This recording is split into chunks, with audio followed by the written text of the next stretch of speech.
अकुल्स academy मध्ये आपल्या सर्वांचं स्वागत आहे। आज आपण पाहणार आहोत 44,000 प्रश्नसंच। त्याच्यामध्ये पाहणार आहोत आपण गणित, म्हणजे काही कठीण गणित आहेत मागील 10 वर्षांमध्ये आलेले, त्या गणिताला आपण कोणत्या सोप्या पद्धतीने टॅकल करता येईल, सोडवता येईल आणि त्याच्यामध्ये कसं आपल्याला लवकरात लवकर त्याचं उत्तर सापडवता येईल हे आपण पाहणार आहोत। तर ते पाहत असताना आधी आपल्याला काही प्रश्न पाहावे लागेल, तर ते प्रश्न पाहू। हे बघा, हा प्रश्न आहे अपूर्णांकाचा। एका अपूर्णांकाचा अंश त्याच्या छेदापेक्षा 5 ने मोठा आहे।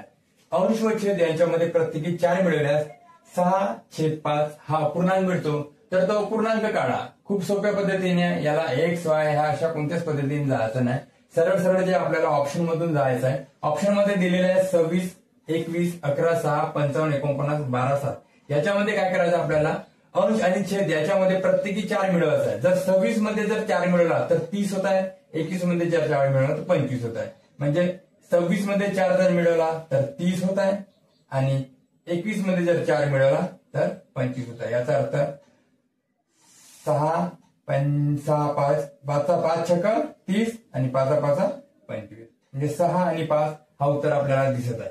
म्हणजे 6 आणि 5 हा अपूर्णांक मिळतो, तर तो अपूर्णांक आला तर कोणता आहे तो, 6 आणि 5। दुसरं पाहून तसं होतं, 11 + 4 जर मिळवला तर किती होत आहे, 15 आणि 6 + 4 10, 5 3 15, 5 2 10 हा पूर्णांक येत आहे का, नाही। मग 55 आणि 49, 12 आणि 7 त्याच्यामध्ये पण आपण जर करून जर पाहिला तर तो पण अपूर्णांक 6/5 येत नाही। त्याच्यामुळे आपल्याला 6/5 हाच